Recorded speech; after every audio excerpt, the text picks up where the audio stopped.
All right, so here's one type of client you might want to avoid if you are a videographer, someone working in the video production industry. We know about the ones who aren't willing to pay you your full price, so you want to stay away from them.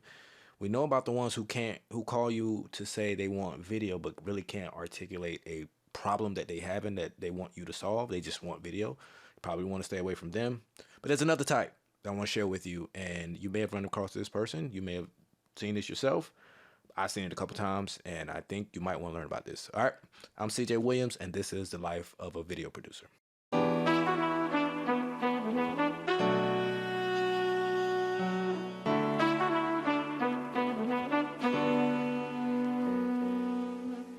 Clients you want to avoid, like, not every client is going to be a good client. We know that. You don't want to work with just any and everybody. Especially, I mean, that's why it's important. You want to niche down and find that, that one industry or type of video you're trying to do. And niching down definitely helps with kind of avoiding certain types of people. But it also helps having maybe a filtering type thing like your website and forms and things people have to go through to get to you, to where you know a little bit about them before they land on your desk. Um, you know, if you watch any other video I put out, I've expressed my thoughts on Instagram and how Instagram is probably not the best when it comes to attracting leads, and I'll put that video link up here. But a lot of time, people that reach out to you on Instagram are reaching out to a lot of people. They're sending that same message to a lot of people, and they're just waiting on the cheapest price. So you might probably want to avoid that game as well. But there's another type of client I think you might want to avoid, and it'll save you a lot of time, a lot of headache, and that is the DIYer, like the do-it-yourselfer, the people who have tried video themselves. They've invested in some equipment, they've done some editing themselves, and they call you. But probably to see how you do things. They want to learn how you operate. So when I say they've invested, like, they might have cameras, they might have mics, lights, tripods, and all types of stuff, drones. They might have this stuff. They might have invested in some editing program, whether it be Premiere, Final Cut, or whatever. They've done it. They've done a little bit of this themselves. They have. What am I trying to say? And here's the thing. They may even reach out to you to ask you your opinion, your thoughts on things, or for you to give them recommendations. What type of camera should I use here? What type of lenses do you recommend? What kind of microphones? How should I do this? What would you set up your lighting? How would you do this? Like, and they might, and then, that right there should be a red flag right there.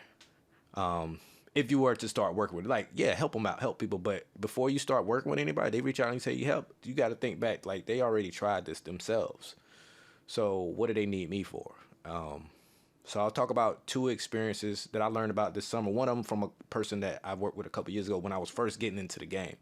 Then one which just happened recently, and I just happened to talk to the one from the past, and I dealt with this other person, and this all happened within a couple weeks. So I was able to kind of put things together and figure out why, because both of them turned out to be bad experience on both sides. They had bad experience with me. I had bad experiences with them. And I had to kind of figure out, like, what was it about these two people to where this experience was so terrible. And I had to put together, like, these are people, they've tried it themselves. They've invested in cameras and tripods. They think they know better than me.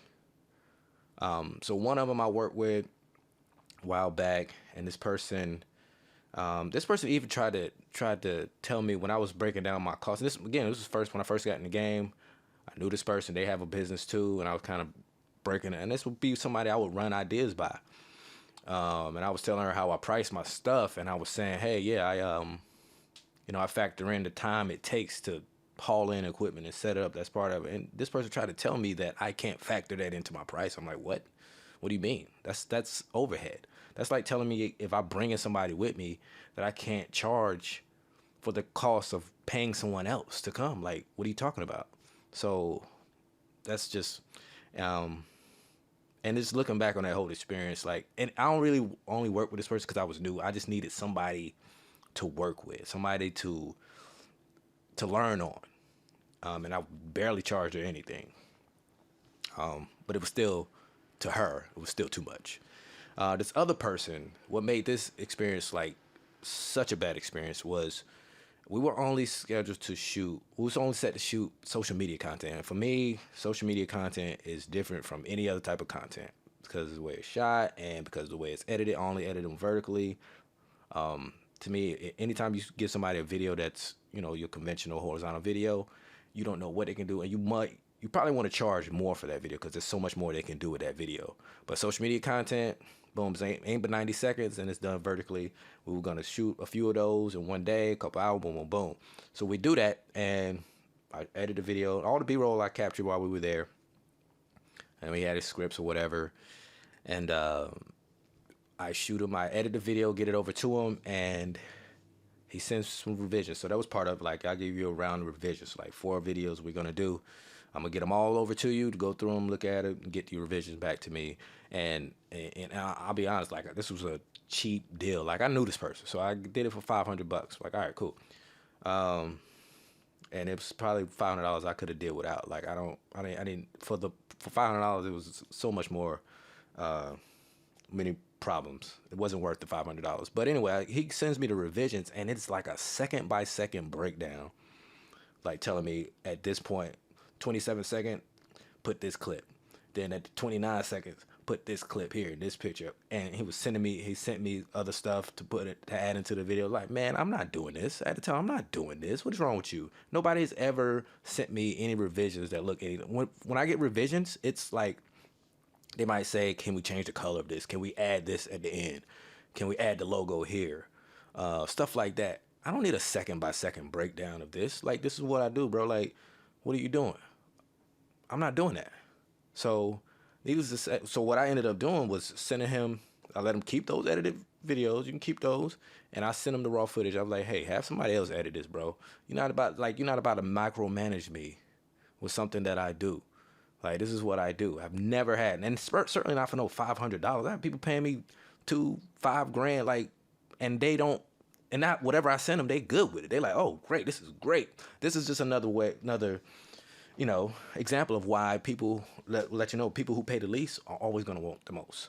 People that have done it themselves, DIYers, since they've done a little bit of themselves, they think they know how to do it. They think they know everything that goes into it, and they want to tell you. And I say, like, bro, this is what I do. So that's another thing. That's the difference between a freelancer and a specialist. You don't treat me like a freelancer. Freelancers, you tell them what to do, boom, boom. A specialist is going to give you the product. I'm going to tell you how it's going to work, and this is how it's going to work. Like, and when I give it to you, that's what it is. We're not going to do this second by second. You telling me how to edit this thing. It's like you standing over my shoulder while I edit. Like, that ain't going to work for me. So I guess he ended up shooting himself or getting somebody else to shoot it and edit or whatever. I don't know, but I was done with it. Like, bro, don't come at me like this. You know, I know you think you know, but this is how I work. This is how I operate. And for me, like, the DIYers, they're going to nitpick everything, from everything you do, how you do it, to the price. So my suggestion is to stay away from them. It might be one of those questions you ask people when you first start to work. Well, when that first call you have with them, like, hey, what happened with your last videographer? Or maybe even, why haven't you tried this yourself? It's video. You have a phone. And that's a question I kind of ask anybody anyway. Like, so what's keeping you from doing this yourself? I mean, you got a phone. Microphones and stuff is getting cheaper. Lights are getting cheaper. All this stuff. You can do this yourself. Why not do it yourself? So that might be one of those questions you might want to ask people, so you can know, like, because you don't. We're all different. But me personally, I prefer the person who has more money than time, because people that have more time than money are gonna figure out how to do it themselves. And then when it comes to working with you, they're gonna be cheap. They're gonna nitpick. They're gonna make it like they can do it themselves better. In which case, you should say, go ahead. But I prefer those people who have more money than time, because those people will pay, and then when you do the work for them, they're gonna appreciate it more, because they know they couldn't do it. They know they wouldn't even think about doing it. They don't have the time to do it. So yeah, those are the ones I prefer to work with. I'd like to know what you guys think.